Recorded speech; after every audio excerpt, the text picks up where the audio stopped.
We're live in 3, 2.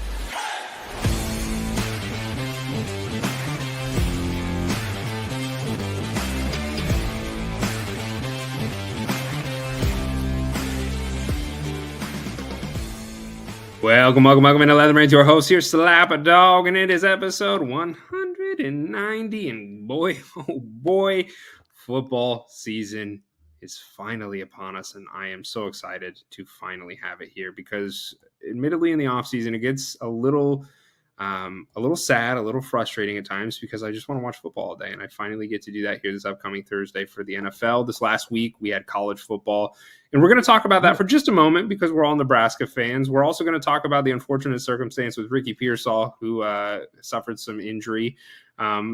I do want to touch on some Josh Jacobs news that is interesting.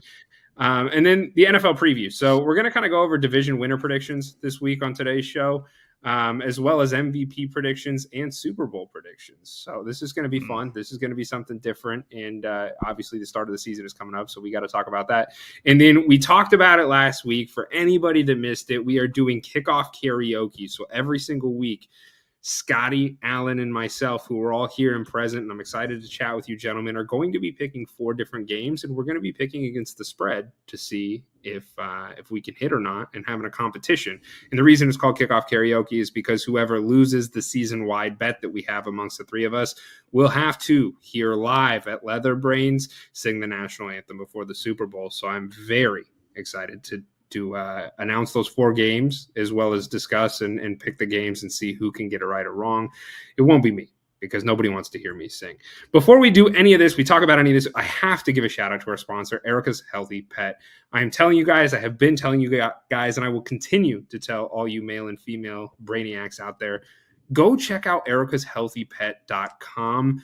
It is the best place to get all of the treats for both your beloved cats and dogs. They have chicken jerky, beef jerky. They have beef hearts, which smell terrible, but my dogs love them. They've got cheesy bites. They have itch relief shampoo. Anything you can imagine for your pets is on ericashealthypet.com. Go check it out and use code LB20 for 20% off your order. And guys, if you want to support the show, this is a very easy way to do so, and your pets will enjoy it. So go check it out. Let's jump into the NFL news. Let's talk about wide receiver for the 49ers, rookie Ricky Pearsall. He was shot this week in an attempted robbery. Pretty bad stuff. He was shot in the chest after the suspect apparently tried to steal his Rolex watch. And the bullet, by some grace of God, it missed all vital organs and exited through his back. He is in stable condition and in good spirits, according to his mother. And the suspect who had shot Ricky was also shot in the chest after him and Ricky had struggled and fought back and forth for the gun. And he's also in stable condition. Some are saying Pearsall shot him. Like, I think shot him with it, which is gangster. I think that's what happened. Yeah. Well, and it's crazy that these 2 people are fighting over a gun. They both get shot in the chest at point blank range, and they're just like, nah, I'm fine. No vital organs injured. You know how many vital organs are in your chest? All of them, pretty much. Yeah. 1. The big ones, though. Those are vital. Dude, I like in the heart. My favorite part about all this is Slaps calling it an injury. Like, he rolled his ankle at practice. Dude was shot. Breaking news. Shot at, like, little injury. He's on the IR. I mean, happy he's fine. I mean, San Francisco's wild nowadays. I think the other thing I heard was this guy that shot him actually was arrested previously on gun charges, and then they let him go, and then he was out, and then that's also him. San Francisco for you. I'm just they do that all day long. What are we doing? What do you do? I think the guy was like 17 years old is like the icing on the cake. And I'm like, dude, we are fighting over a watch. And I get it. Look, those are a Rolex, a Rollie, they are expensive. But you almost killed a man because you wanted his watch. And I'm just sitting there thinking, like, at the end of the day, like, what a sad thing to, like, fight over. Like, there are real problems in this world. And yes, I get the whole money aspect, but to murder a human being over that is just absolutely absurd. And I when I heard this news, I'm glad Ricky's okay. It still feels weird calling him Ricky. Like, it is. Ricky just doesn't seem like a very like strong Bobby? Masculine name. Yeah, like Ricky Bobby. Call him Mr. Bobby Pearsall. Yeah, so I'm glad he's okay then. Yeah, I mean, I'm also happy that he's fine, but that was also would have been a hell of a time for the robber to find out like the watch was fake. Wouldn't that be some shit? Like, he's like, oh, damn it. He's like, I don't even know this. I'm on a rookie contract. I don't have just Rolexes. I actually haven't been paid yet, so this is one of those China ones. Guys, we're Nebraska fans, and I'm going to be the first. We played UTEP this last week. I didn't get to watch the game, and I know this is an NFL podcast. I was busy with work things, but I did see a lot of highlights, and Dylan Raiola looked really good. He looked really good. And the correlation that I have here for this conversation to kind of bring it back to NFL is it's twofold. First and foremost, as Scotty remembers, and Alan, I think you were on Leatherbrains at this time, but I was a very adamant hater of Matt Rule. I've since realized my errors. It has taken me a while. Even when Matt Rule became Nebraska's head coach, I was a little skeptical. And I've realized, especially last year more than anything else, has shown me that the problem with the Panthers goes far and beyond whatever head coach works for them. Their front office is a mess. David Tepper, their owner, is a moron. And so I look back and I'm like, okay, Matt Rule wasn't the issue. Obviously, Matt Rule is our newer head coach. He started last year with Nebraska, and Scott Frost was our head coach previously. As Nebraska fans know all about the Scott Frost tenure and everything that happened there. But if you don't, there were some unfaithful things going on with Scott. I still don't know what really happened and what was just rumors. It seems like from the second he got here, everyone's like, yeah, he's doing all sorts of, he's like doing lines of cocaine in the middle of the street in Lincoln. I don't know what happened. From the sources I have, which, say what you want about those, I trust them very much. And a lot of what you heard was true on some of the stuff Scott was doing. He was banned from a course in Lincoln for being touchy-feely with some of the cart girls and saying some things. The unfaithful thing, who knows? He was definitely seen at bars often. Basically, he wasn't doing things you would expect a Division I football coach to be doing. That's more like, hey, I'm a new coach. Maybe I don't know what coaches are doing now. Maybe hopefully like not that. Could you say that he was maybe kind of going down the Urban Meyer path as far as getting the handsy with? Urban feels classy about it, though. I don't know. I think he liked the attention. Scott Frost was embarrassed about it for sure. Yeah, but Scott Frost's wife is one of the hottest women on earth, so it's like, dang. Yeah, I mean, big L on that his happens. part. But he was hired. The news came out this last week that he was hired as a football analyst for the LA Rams. Yeah. So shout I out don't know to if anybody saw the that. Rams. I guess there was one. I think it was Sports Illustrated, but somebody in the article, they were like quoting somebody, and they're like, whenever Sean McVay leaves, which, you remember just a couple of years ago, he was talking about potentially leaving. So people don't expect him to hang around there for very long. And they're like, whenever Sean McVay leaves, Scott Frost will be at the top of the list to replace him. And I'm like, what? I hope not for the Rams. Is that real? A couple of things on the Nebraska stuff. One, Nebraska's new quarterback, Dylan Raiola, literally looks like Patrick Mahomes.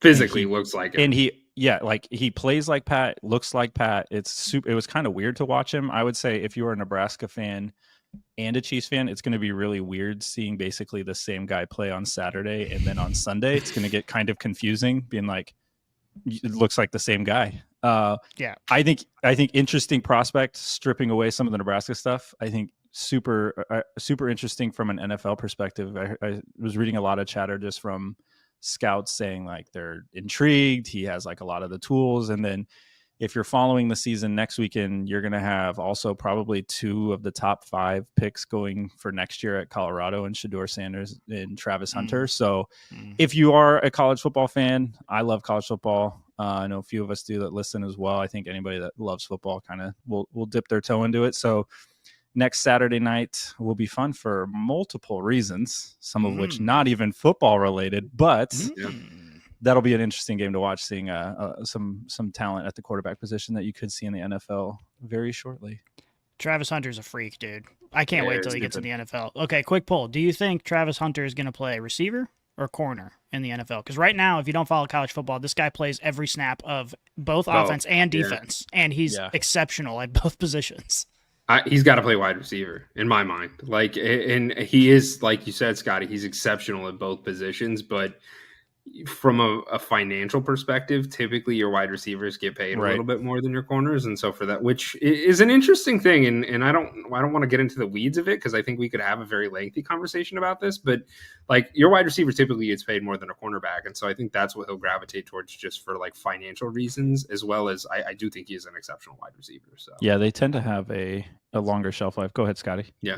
I just almost wonder, given his body type, I think he looks more like a corner than an NFL wide receiver. So I don't know if, as once he gets drafted, or as he's a draft prospect, if people are going to be like, listen, we'll draft you, but you're not playing offense. What a sweet option to have. It's like when you're loading up Madden, you're like, who do I want to be? Do I want to be a wide receiver or a corner? I think he probably goes as a corner, just because those are harder to find at his skill level. Like, he's just going to, yes, I think wide receivers in the long run might get paid more, but I think he's just going to get paid instantly because it's a unicorn. And I think he's so good at that spot. But again, it kind of depends on how the scouts depends on the team, depends on the pick. Like, there's a lot of ways that could honestly go out. And could he NFL's even be drafted and they not announce like what? That's he's what I was just going to say. They might draft him, and it may be the team will kind of let camp play out to decide. And they honestly, if he has like this much talent now and then into the NFL, I wouldn't be surprised if some NFL teams honestly like try him out at both, or maybe give him some packages, because it's a guy like that you don't want to take off the field. And if he's used to playing like that,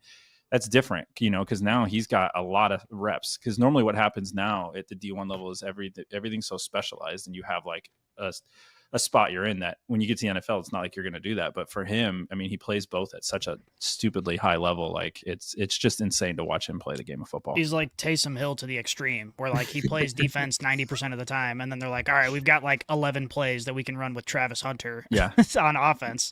I think it could happen. Like, I think he'll have one full-time role, but it wouldn't surprise me if they mix and match, or if he's like the fourth string cornerback on his team. So if they get into some issues, he can run in there and it gives you some pivotal, like from a roster perspective, you got so many guys you can have on the roster, and being able to quote unquote cross train him into the other role could definitely benefit from a roster perspective. I was thinking about us, because obviously the league we're in, we draft them, we draft rookies as they get drafted, and so with Travis Hunter, like, it'll be interesting if they haven't decided, like, do you draft him? Yeah. if he ends up being the full-time corner, and you're like, well, I'm playing fantasy and we don't play with defense. Yeah. So I don't know what to do with him. That'll be interesting, but I mean, good for him. That's a great point. It's a good problem to have. And Shedeur Sanders, for as much crap as he gets, I know, because he's very vocal about, he's confident. Like, and if you're that good, you get to be that confident. And so I'm excited to see him against Nebraska, and I'm excited to see Raiola against Colorado next weekend, because I think that's going to be one of the best quarterback matchups you're going to see all season.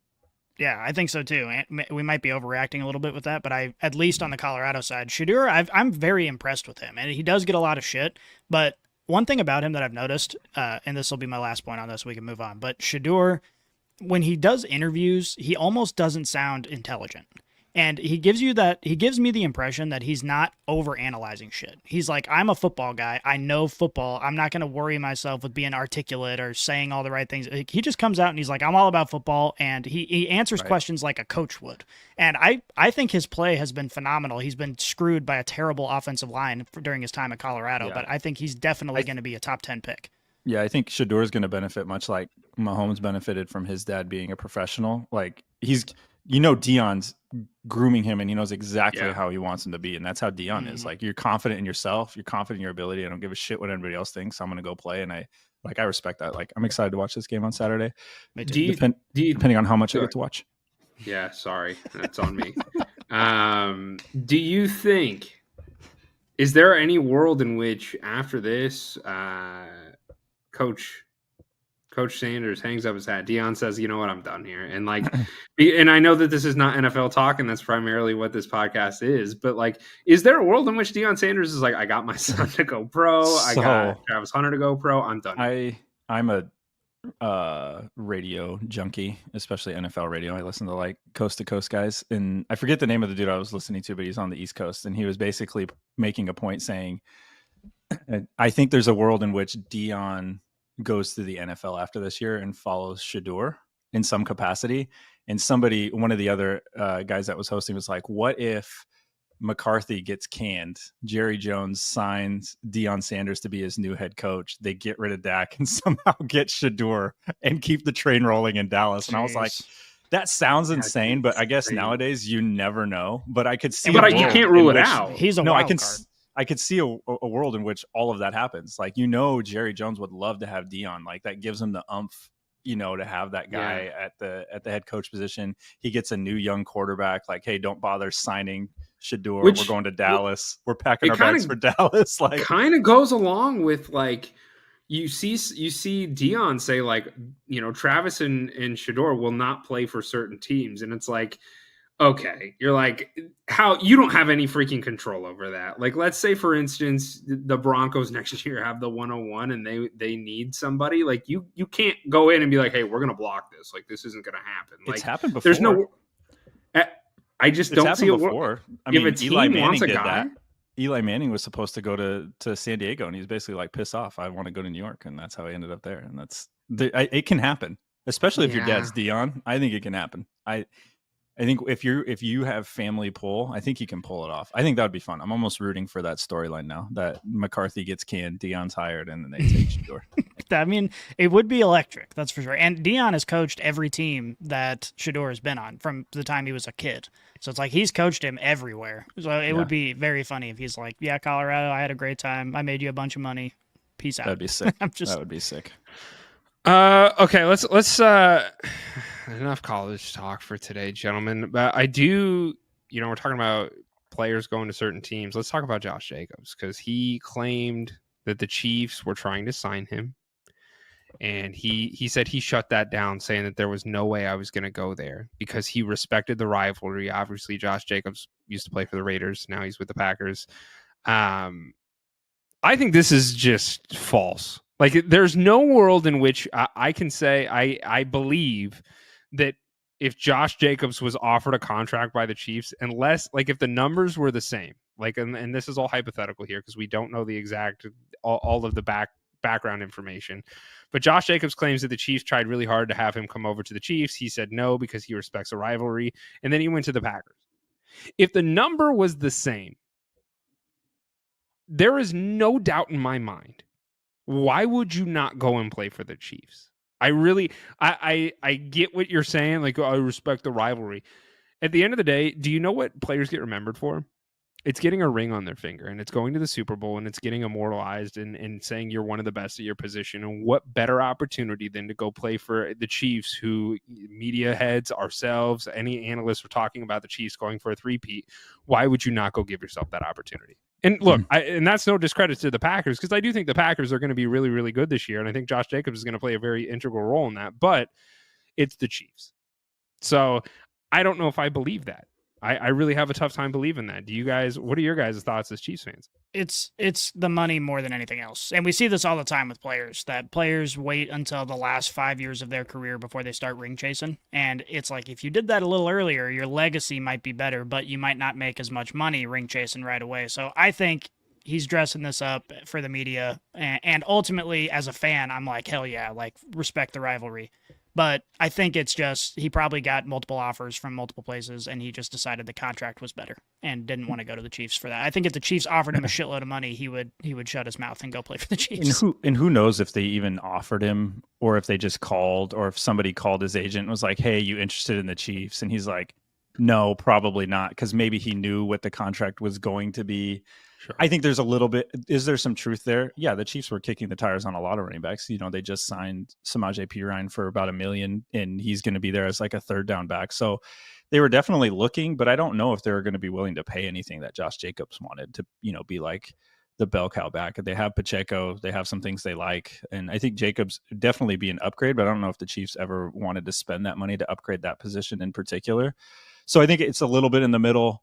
Like, I don't know if they were like really trying hard. Did he probably not want to play? I don't know. I can imagine if you hate a team for many years, you don't want to all of a sudden just go play with them, but who knows? Sure. I mean, Samaje Perine was with the Bengals and the Broncos, and now is with the Chiefs, which we know the Chiefs. You're looking, but Samaje Perine's in a different situation, right? Like, Josh Jacobs, any team would want to sign Josh Jacobs. I don't think those opportunities are necessarily being explored with Samaje Perine as much either. So I'm glad Samaj is on her team now that Clyde Edwards-Helaire is on the 4 is weeks. out for 4 weeks. Yeah, that's tough. That's interesting. Yeah, the Clyde thing's super interesting. What he's on, basically, they don't have to pay him either, but the Chiefs are still willing to pay him. Yeah, they to said be they're on gonna. that. They said they're going to pay him, which I think it's more mental.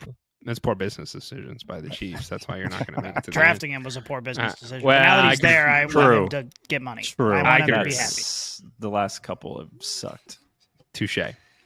Very quickly, none of the Eagles players are excited about playing in Brazil. Devontae Smith, reporters had kind of asked him about this, and he had said no comment when asked about the Brazil game that they have. AJ Brown said he doesn't feel safe and will stay in the hotel during the trip. And it's really interesting because you think about this whole global push and the want for players to, or not the players, but for the NFL to kind of broaden their horizons, so to speak, and go into these international markets and try and grow the brand.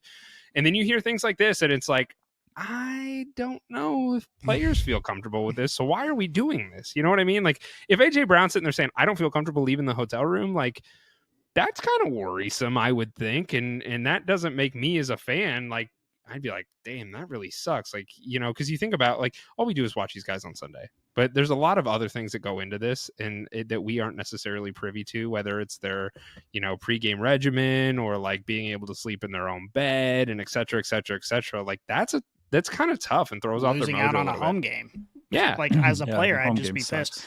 But I don't know. It just feels like we should have a more thorough vetting process. Like, we need to be more discriminatory when it comes to these sorts of things. Like, okay, do you guys have this corrupt government or like a crime rate that makes Los Angeles looks like the most peaceful place on earth? Like, next thing you know, the NFL is going to be like, oh, we should host a game in Ukraine, or like we should just go right to Israel and just put our stadium there. Like, that's not dangerous at all. Like, I feel like we should just be a little bit more. We can go play in Europe. We can go play in Australia. Like, we can expand the game without directly putting the players in a position where they're going to be surrounded by God knows what and fear for their lives to the point where he's like, yeah, I'm not leaving the fucking hotel ever. Like, that's crazy. I would say the flip side is how many people feel safe going outside of their hotel in Philadelphia. You know, I don't know. So tit for tat. Maybe they're just No, and I think that's fair. Ignorant Americans. We don't realize how terrible our own place is. Yeah, I don't know. I don't want to spend too much time on this, but I did think that was interesting. No. Let's go over to the NFL preview and kind of we'll start with the AFC North, and we'll just kind of go through the AFC, and then we'll go to the NFC, and let's just give our division winner predictions here. So in the AFC North, I'm just going to read this out for anybody that is not familiar with these divisions. You have the Ravens, Bengals, Steelers, and Browns. Alan, I'm going to throw this to you. Who do you think wins the division between these four teams?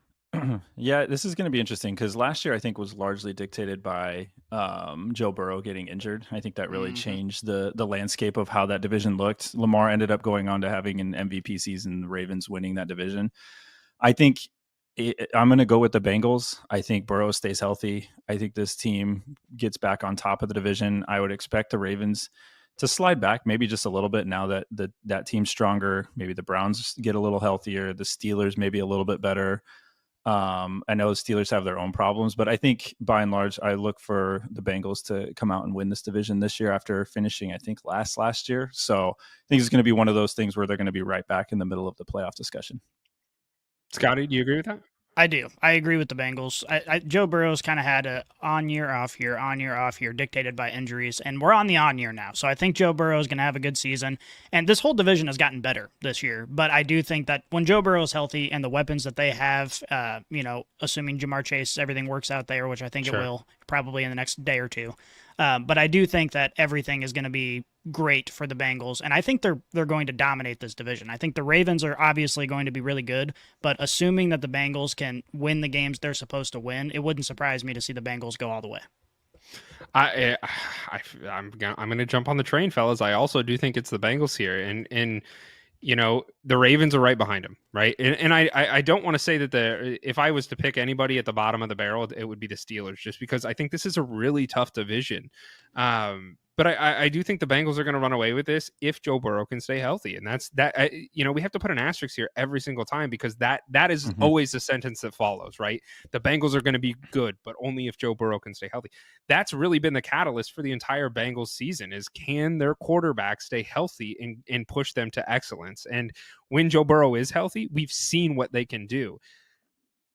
Right behind him is the Ravens, though, and the Browns looked really good last year with a bunch of second string players, so I don't want to count them out. But the Ravens, for me, offensively, obviously they added Derrick Henry to that mix, and I do think they're going to be explosive in some ways. But I think the Bengals have more weapons on their team to be able to stretch the defense a little bit more and make them work a little bit more than the Ravens do. And I do think the Bengals are going to run away with this one this year for the AFC North, because I do think Joe Burrow will also stay healthy. Yep. Let's pivot over to the AFC East, and Scotty, we'll start with you. In the East, another very tough division here. We have the Bills, Pats, Dolphins, and Jets, and I think that there's a lot of arguments for most of these teams, so I'm curious to see what you have to say. Yeah, this is a tough one because obviously the Dolphins have the potential to have the best offense in football again, as long as, they can play in some sunny weather and it's not negative 10 degrees outside. The Dolphins usually will perform. But here's the thing. With every team, you can make an argument that they're going to win the division, they're going to be the best team, but there's huge red flags with all of these teams. I think the Pats obviously are not even close, but when you talk about the Bills and the Dolphins and the Jets, okay, the Bills could be good, but they moved a lot of pieces around. We don't really know. I think any team with Josh Allen is competitive, but who knows? So I would put them as third in the division. And then I think it's between the Jets and Dolphins, and it's entirely based on injuries. If Aaron Rodgers can stay healthy and the pieces on this Jets offense can stay healthy, I think they're going to be a very good team. And you can say the same thing about the Dolphins with Tua's, concussion history, and you have some older folks there in Tyreek Hill. Who knows? If everyone can stay healthy, I think they'll be a very good team. So I think it's kind of a coin flip between those two guys. But if I were to put my money on it, just for the fun aspect, I kind of want the Jets to run this division. So I'm going to put my money on the Jets. Aaron Rodgers has a great season. He looks like an MVP, and they're going to be an awesome offense and a hard team to contend with. I also want to say the Jets because my heart says that would be the most fun, but I think I'm going to take the Dolphins here. And Alan, I'm curious when we get to you here in just a moment and see what hairs you split, because I think you might even choose the Bills, I suppose, because Josh Allen is no slouch, and as long as he's on the gridiron, you're going to have difficulty. But I do believe the Dolphins are going to be legitimate. I think they lost a lot of defensive pieces last year due to health, and with them coming back, I do expect the Dolphins to be legitimate. Speed kills. They have a lot of young, speedy talent there, and I think that I think we'll see a more polished version offensively for what they're going to bring to the table. I do think the Dolphins are going to win the East in this one. And Alan, I'm going to turn the ball over to you now. Yeah. This is a division where literally there's one team you couldn't see winning it, and that's the Pats. That's the only surprise. I think any of the three you guys were talking about would make sense to win this division. You're right. For me, I'm going with the Bills. I think they're going to win the division again. I think for me, what it comes down to is that the Bills, the last couple seasons, have had to deal with the expectations and the weight on their shoulders. There's a lot of, oh my gosh, are we going to live up to it? Are we going to live up to it? We don't, we have Diggs, we have all these things. And I think you can find some symmetry to what the Chiefs dealt with when they got rid of Tyreek Hill. It kind of all right, we're going to open things up. We're going to find different ways to win. We're not going to be so locked in on things. And I think for Josh Allen, this could be a turning point in his career for him as well, to be able to all right, you know what? I'm going to lift up a lot of these guys. And I think guys like Khalil Shakir, which I know people are very high on, to make some plays. They have two really talented tight ends. They can move the ball. Josh Allen is still a tank. And I think for me, I'm going to take the Bills by and large, because I still think Josh Allen is the best player in that division. And you have to take him, and being at the quarterback spot, you got to roll with it. So I'm going to take the Bills to take the division again. Okay. I mean, it took us one whole division and we're all on different sides here. So I love it. Let's go to the AFC South, where we've got the Jaguars, Titans, Texans, and Colts. I'll kick this one off. If you don't think the Texans are in competition here, you haven't watched football this last year. CJ Stroud is the real deal. He's legit. I think that I do believe my former team, the Texans, are going to win the AFC South.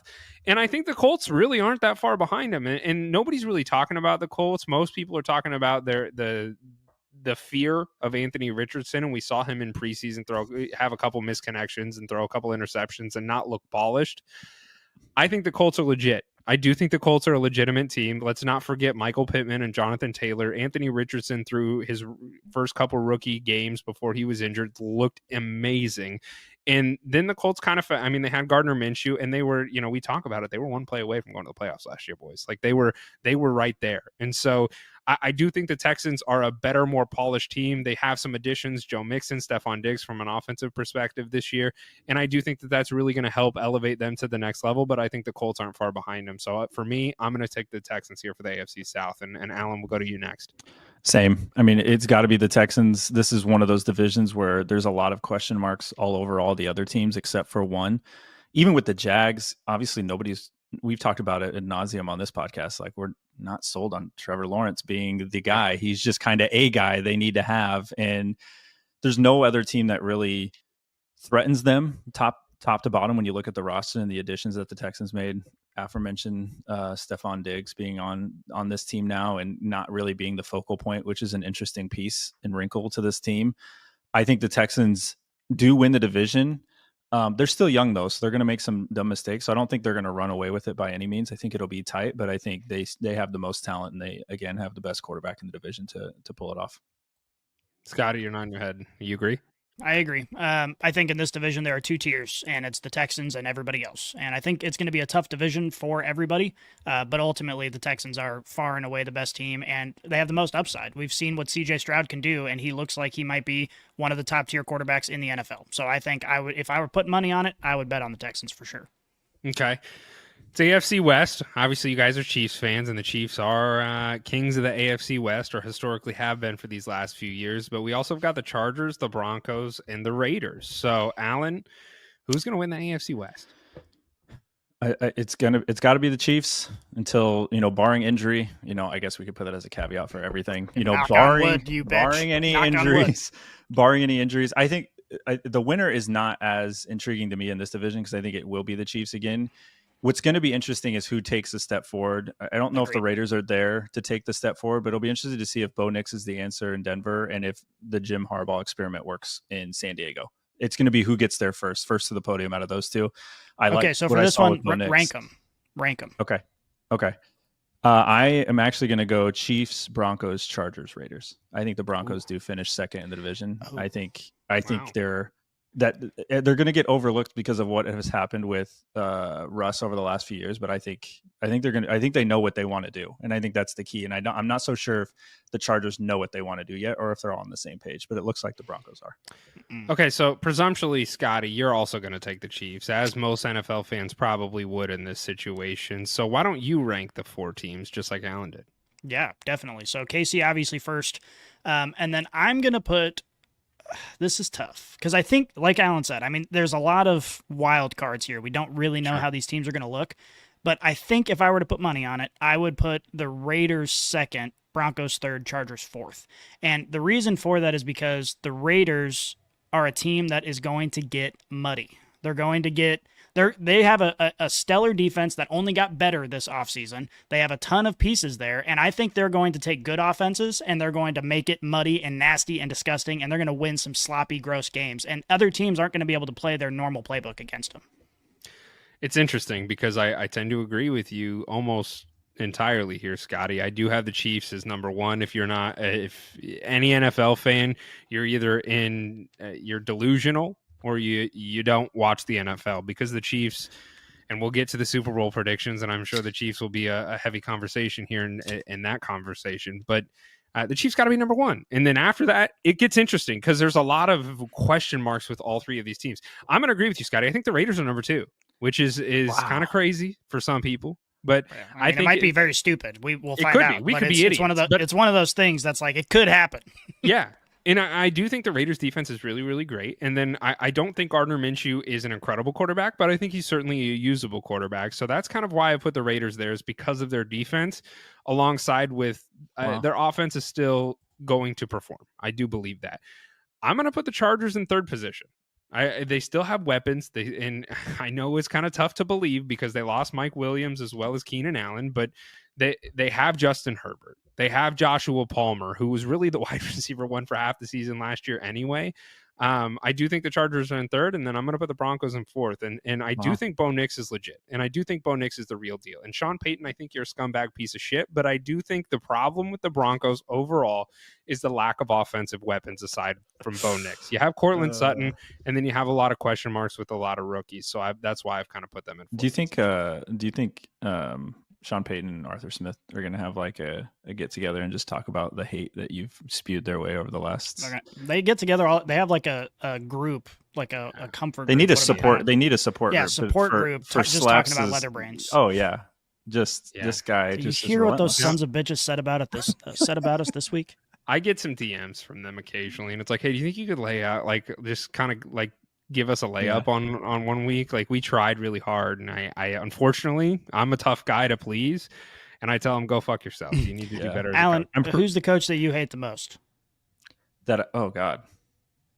Because I've said a lot of shit about Dan Campbell. Hunter said a lot of shit about Arthur Smith. I don't know if I have a is Dan coach Campbell that the coach I you hate the most?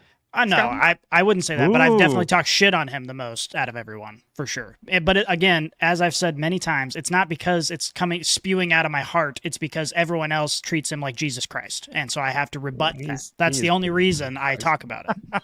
If everyone treated him appropriately, I don't think I have a coach that I don't think I have a coach that I hate the most. If I'm just being completely honest, there's not like a guy that I'm like that I pick a coach that if they left the NFL, you wouldn't care. Like, you'd be like, it's about time. Oh Christ, I don't know. Honestly, it would probably be Sean Payton because I just think he's severely underqualified. But that's more of just I think he's totally overrated because he just rode the coattails of Drew Brees for a season, and now everybody thinks he's God's gift to coaching. That's kind of. Couldn't agree more. I'm going to reach out to Sean Payton, Arthur Smith, and Dan Campbell. We'll get them all on the podcast, and we'll just hash it out. Sean Payton, all right, well, Scotty, you're not exempt from this. Like, who's the coach you hate the most? Is it Dan Campbell? It's got to be Dan Campbell. I think so. My hatred comes from fantasy more than anything else, because that's where I'm like, because we recognize these guys are NFL coaches. They're obviously dealing with shit we don't understand. Their day-to-day is something that's way over our heads. But fantasy football, I get pissed about. So if that was the case, I'd probably go with Arthur Smith, because he fucked everyone in fantasy football, and it just makes me furious. We know it's Dan Campbell. It is Dan Campbell. Don't lie to us. Let's go to the NFC North. We will start with you, Scotty. The NFC North has the Bears, Vikings, Packers, and Lions. I'm just going to say this before, Scotty, you give your piece. This arguably is the toughest division in NFL football right now, and I will stand behind that. I do think the NFC North is right up there. So this could go anybody's way. Scotty, ball's in your court. Yeah, if you turned your brain off after the season ended last year and you just now started paying attention, it might surprise you to know that the Vikings are the worst team in this division. Like, what the fuck? Like, what the fuck happened? You got to go with the Lions. I mean, they're just the most complete team. They have the most weapons. I think that the Lions have the best chance to win this division, but this is another one where it's like, if Caleb Williams is the real deal, okay, the Bears have a shitload of weapons. They could be awesome. And then the Packers, obviously, Jordan Love takes another step forward. He was great last year. This is truly a coin toss, but I think, again, putting money on it, I would put it on the Lions. For me, it's recency bias, right? And you look at these other teams that the Bears have added a lot of pieces, and the big question mark is Caleb Williams. I do think Caleb Williams is legit. I do think he's the real deal, but he's also a rookie. This legitimately, like you said, Scotty, I think really truly is a coin flip in between the Bears, the Packers, and the Lions, because they're all going to be very dominant and good teams. It just sucks that they're all in the same division right now, because I really want to root for all three of these teams, and it makes it really hard. But I have to take the Lions. We've seen what they have done last year. We see what they're going to do next year, or this upcoming year. And I do think the Packers are a good team. I do think the Bears are going to be a good team, and I think the Vikings are at the bottom of the pack. So I got to take the Lions and root for Dan Campbell here.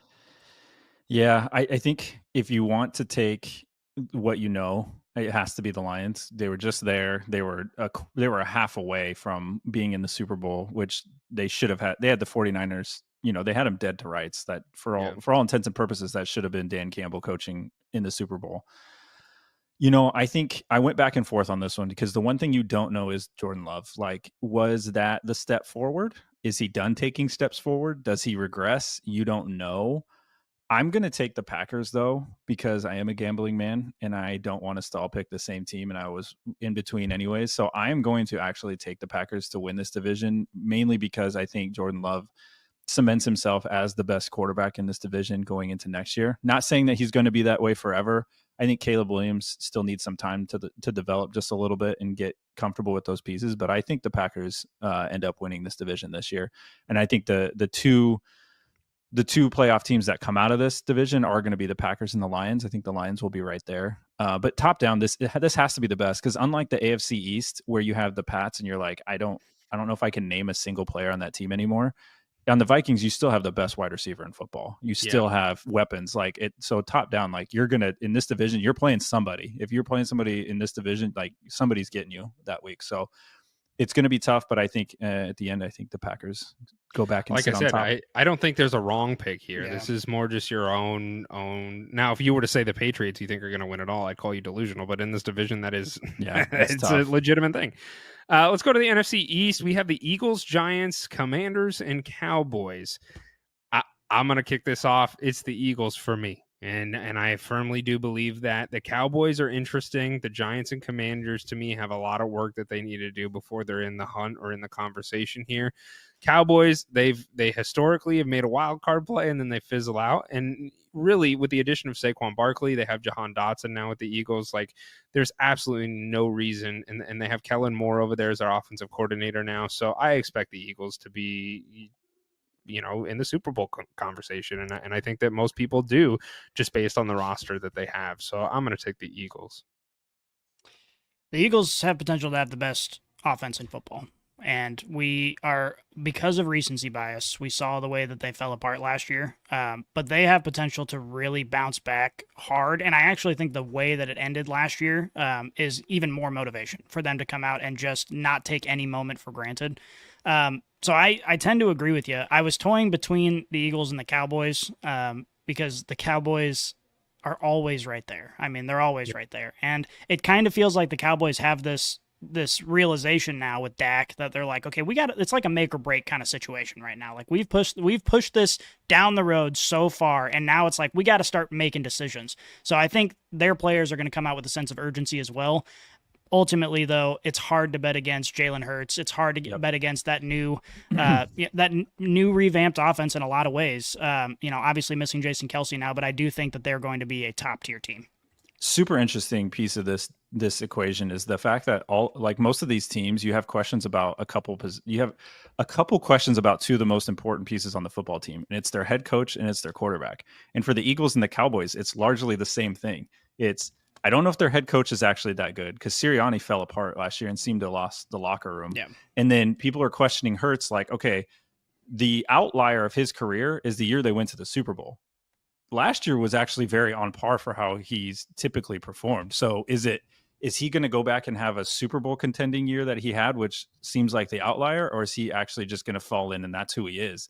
And largely the same for the Cowboys. Like McCarthy, we don't know. Dak, maybe. Like he's been up and down. And for those two to have that much talent that you're like, man, they could also make it to the Super Bowl, but I also wouldn't be surprised if they just shit the bed at some point. For the Eagles, I'm going to take them because that seems like the least likely of the two. I'll be interested to see with Jason Kelce retiring what that does to the middle of that line. You never know when you lose a piece like that, what that does to the coordination and how they move and feel and the camaraderie of that team. But I mean, adding Saquon, you get the best running back besides Christian McCaffrey, and you get you just have so many weapons. Jahan Dotson's an afterthought now in the offense, and it's going to be really tough for them to do what they did last year and fizzle out. But who knows? Like I said, that having quarterbacks and head coaches being question marks on both of those teams makes it interesting. Yeah, and if anyone can fuck it up, it's Sirianni. I think we've seen him lose his cool. For him. Okay, just kidding. Times. That's actually a head coach that I absolutely hate is Nick Sirianni. I'm changing that. Yep. I'm going to change that pick. I kind of like Nick Sirianni. Let's go to the NFC South. I think he's arrogant for no reason. That's fair. Well, I think he's got somewhat of a reason. I mean, he's found success more so than like an Arthur Smith. Okay, NFC South. The Bucs, Saints, Panthers, and Falcons. This is I really want to call this the puke league or the puke division. No, this is I've been looking forward to this division. All right, well, Scotty, if you were looking forward to it that much between these four teams, like I mean. This makes sense. Kyle Pitts, no matter what? Question mark. What do you think? Hell yes, Kyle Pitts, no matter what. The Falcons are. You look at their roster. They don't have any weaknesses, and they're still underrated in this division. People are like, well, Baker Mayfield can do it. Fuck Baker Mayfield. This is the Falcons' time right now to do this. They have a quarterback finally. That's the only piece that they've been missing. The Falcons, I think, are going to dominate this division. I don't even think it's going to be close. I think the Falcons are going to run away with it. They're going to be a clear playoff team. Do you agree with that, Alan? No, give me Baker Mayfield and give me Mike Evans in the Bucs. I'm going to take them again.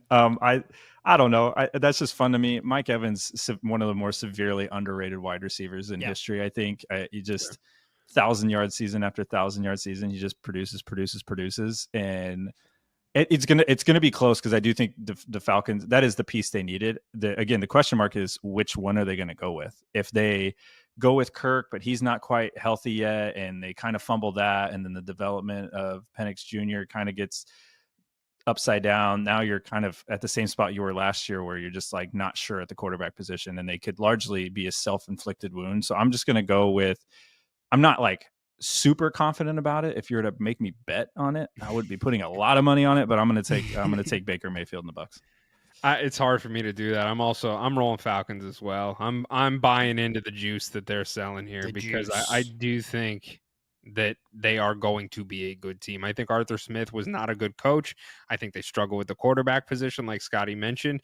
And now all they've done is added 2 competent quarterbacks. And I do think that they have talented weapons around them. I think that Bijan will get utilized more properly. But it's interesting you say the Bucs, Alan, because I do really think that the Bucs are right in the conversation. And I think, for me, I think the Falcons are number 1. But I think the Bucs are number 1, number 1-B. Like, I think they're right there as well. And I think between those two, they're going to be the front runners for this division. And I wouldn't be surprised if a wild card appearance for the Bucs happens or the Falcons. And I think that it's going to come down to a lot. I think it's going to be a little bit more minuscule as far as the competition and as far as going to the playoffs. I think it's going to be a lot closer than a lot of people realize. Yeah, I know I said fuck Baker Mayfield, but the dude's a gamer. And so you can't really count him out in this division, honestly. So, but the Falcons, I think, are far and away the best. I would agree.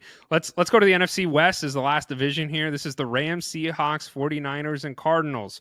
Alan, I'm going to go to you because I would just maybe say something nice about the Bird Gang, maybe, if you're feeling oh so generous. No, when's the last time you said anything nice about the Chiefs? I just said they're going to win the division. I think that's pretty nice. That's just an analytical for slaps. I'm going to be for slaps. That's actually pretty nice. It's going to be the 49ers. 49ers. As long as their players aren't getting shot. Brock Purdy, I think, said that he can do it. They have the most talented roster. I would be surprised if they don't win this division by at least 2 or 3 games. Scotty, you agree with that? My head agrees with it, but my heart says the Rams. I think the Rams are going to be a little bit of a sleeper team this year. I know obviously they've been good, but I think the Rams have potential to make a deep playoff push this year. So I'm just for the sake of fun, I'm going to say the Rams, even though I tend to agree. Obviously, the 49ers are the mainstay in the division. I'm going to take the Cardinals. No, I'm just kidding. I'm not. I was going to be super excited. I do think the Cardinals will have a winning season this year, which is what I'm just optimistic for as a Cardinals fan. However, it's got to be the 49ers for me as well. It really sucks. I love Sean McVay and Kyle Shanahan, and to have them in the same division as the Cardinals is just, it's puke. It sucks. It's terrible because they're 2 incredibly dominant coaches, and I do believe that they will find success wherever they're at.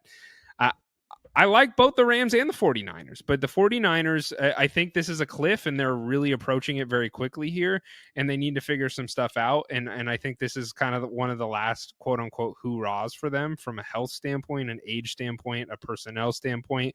I do think that they're all in if we're playing poker here. So I think the 49ers are going to do it, but the Rams, once again, they're going to be a wild card team and or maybe even be at the top of the division, and the 49ers are the wild card team, but both these teams are going to go to the playoffs. There's no doubt in my mind. I know we said we were going to do MVP and Super Bowl predictions. We're starting to run out of time here, so we're going to push that to next week because I do want to talk about the kickoff karaoke here. So let's start with the Chiefs and the Ravens. The Chiefs are 3-point favorites here against the Ravens.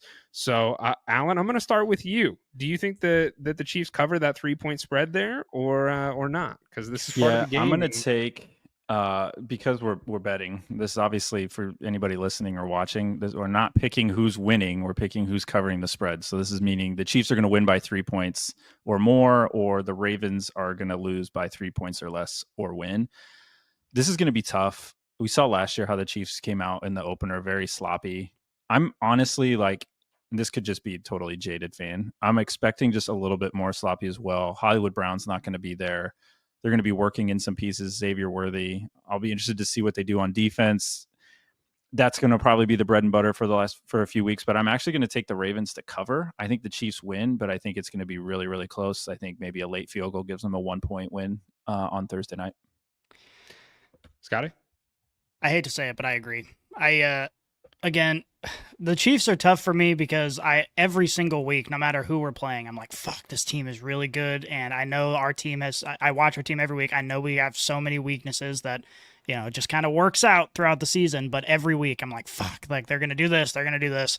I think that the Ravens are up against a wall here because given how their season ended with the Chiefs last year, they are pissed, and everybody's like, I don't know if they're at this level yet. And if they lose in the season opener again, there are a lot of people who are going to be like, they're just not going to be able to get across the hump. So they're going to have a lot of pressure.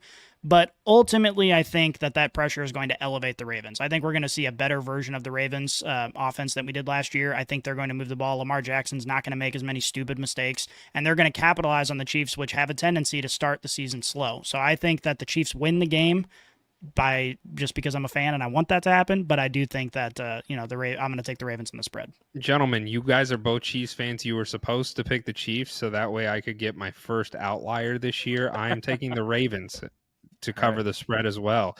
And for everything that you just mentioned, Alan, the thing that really stuck out to me that I came to my mind is why I do think the Ravens are going to cover. We saw them last year against the Lions, and I know you guys. There was a lot of shit talking going on in that chat last year. On Thursday last week, we gave them the game. There was some hatred coming at me when I was I told you guys the Lions were going to win this game. No, we don't hate you. Because you're coming out talking about how the Lions are great, and the Chiefs handed them that game on a silver platter. The Lions did not earn that game. Water under the bridge. At the end of the day, the Lions did win. If we go back and we look, the Lions did win, which I said was going to happen. Roll tape. That's all I'm saying. You're not wrong. We had Kadarius Toney back then. That was your choice, man. Well, that was Andy's choice. Also say, you guys were supposed to choose the Chiefs. I do think the Chiefs are going to come out, and I don't want to say struggle because I think this could be a close game, but I really do think the Ravens are going to end up covering. It's going to be a fun game no matter what. I'm excited for it, and it's going to be a great introduction to NFL, the NFL season. So let's go over to the Packers-Eagles.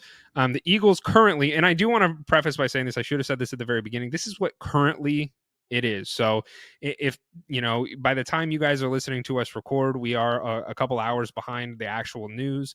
So there is a chance that somebody got hurt. The spread may have changed a little bit. So I do just want to kind of plug that as well. Currently, the Eagles are 2.5-point favorites against the Packers. Scotty, who are you taking on this one? Will the Eagles cover here? This one's going to be fun, but similar along the lines of what I said with the Ravens. I think the way that the season ended last year for the Eagles, they are going to come out on fire and ready to kick some ass, and they're not going to take anything for granted. So I think this is going to be another really fun game, but I'm going to take the Eagles to come out and look like the team that we remember them being from the beginning of last season.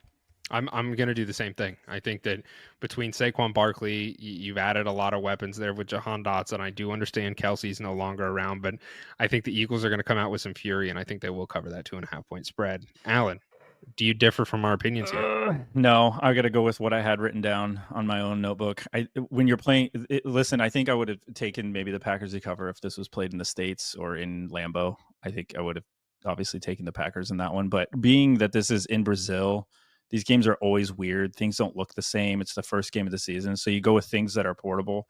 And I look at what the Eagles have on one side, and they have basically two guys that could squat, I think, basically the entire United States in the backfield. Like Volkswagen Jetta. I don't think that they're going to do anything crazy. I think there's just going to be too much firepower and weapons for the Packers for a week one game out of the country. So I am going to take the Eagles to cover the 2.5. Okay. All right. We got to differ here. Otherwise, this whole week's going to be a wash. Yeah. And we'll see what happens. Or we could all be over and everybody gets to laugh at us because we suck at this. Yeah, we're just idiots. I am bad at this. Lions Rams. The Lions are favored by 3.5 points. It's my turn. Yes, sir. And I don't like this because this is one that this is legitimately for me a coin flip. This is tough. I'm going to take the Rams to cover. And that's look, I've been a Dan Campbell truther. I have been a Dan Campbell supporter. You're not saying that the Lions are losing. You're just saying I know, but I do think the Rams are going to cover this, or maybe I think the Rams could come out and win this. And that's just where I'm at. I think Matt Stafford's a great quarterback. You got Puka Nacua. Cooper Kupp was going to be healthy. Kyron Williams, not only is your running back, but now he's your punt returner. I don't know what's going on there. I do think the Rams are going to cover this one. So I'm going to take the Rams on this. Yeah, I agree. You said it all. Damn it. Scotty. I'm going to deviate because it was in my notes. I'm going to take the Lions.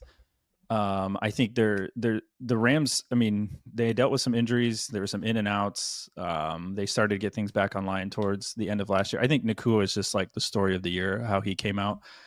I think the Lions, Dan Campbell, I think he's a weak one. You give Dan Campbell enough time to talk shit to his team about how everybody's disrespecting him, and he's going to come out swinging. I think the Lions cover. I think it's going to be late. I think it's going to be very close. This is going to be a fun game to watch. Obviously, it's the NFL. These are two great teams, but I think the Lions actually cover the 3.5.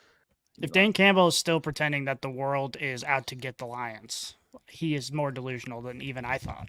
I'm going to give Allen some kudos, though, for sticking to his guns there, because it could have been easy for him to flip. So kudos to you, Allen. Yep. The last game we have here on the list here today is the Jets 49ers.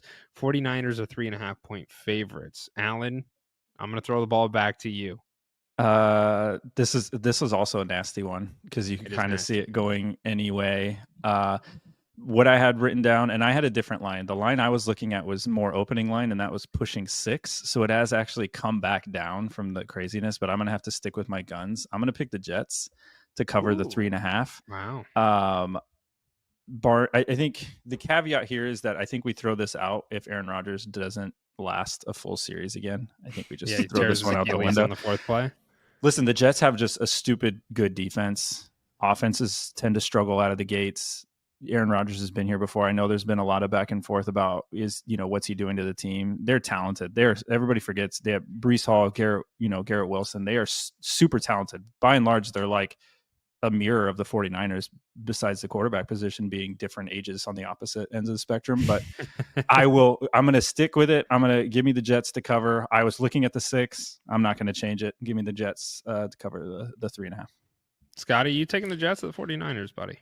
This is a coin flip for me. I have no fucking idea. I'm going to take the Jets as well, just because I chose them to win the division, and I'm going to be consistent on that front. Plus, I think it would be awesome. That would be such a great start to Aaron Rodgers, real start to Aaron Rodgers' career with the Jets. So that's what I'm rooting for. I admire that, especially you sticking with it. But Allen's already here has put in my bet, which he's absolutely 100% correct on. I do think the 49ers are going to cover. I do think they're going to do it. So I believe in this team too much. I believe in Kyle Shanahan. I think there's so many weapons offensively. And to your point, Allen, the Jets have a wonderful defense. I think they're going to be a great team. But I think the 49ers are chips in. So I think that's where I'm going to go. So on our quest for the national anthem, the games to note for us are you guys are rooting against me, Lions, Rams, and then we're rooting against slaps on the 49ers because we don't want either of us one person to get a I positioned myself well here because I got somebody on my side and all. Yeah, you got teammates going. Yeah, which is that's smart playing the long con. Yeah. Guys, this is all the time we have. So next week we will give the MVP predictions as well as Super Bowl predictions, and then we'll rip the old kickoff karaoke for week 2. I do have to state I will not be here on next week's show. I will be traveling back home. I'm getting married this Saturday. You guys will be present. It's here in the Omaha. What's his name? His name is nice. Geraldo. He's handsome as all get out. Congrats. I appreciate that, guys. So I won't be here, but I will be. I will have my picks ready for you guys to discuss. And so anybody listening, the receptions at the casino buffet is going to be lit. So we'll see you out there. And can you guys send me Husker football updates? I won't be able to watch for unrelated reason. Sorry, guys. That's on me. It's not unrelated. That's all the time we have. Go check out leatherbrains.com. I forgot to mention that earlier. It is a great place. There's a lot of great articles coming out over there, and our writers are doing a wonderful job, both for fantasy football and NFL content. ericashealthypet.com. Use code LB20, 20% off. I love you guys. Thank you guys. I'm so excited to get NFL football here because it's about damn time. So let's get out of here. We are out.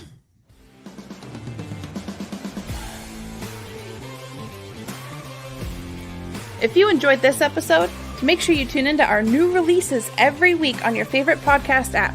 Follow us on Twitter, Instagram, and Facebook, and check out leatherbrains.com for all of your fantasy football needs. And remember, Brainiacs, a championship should be more than a fantasy.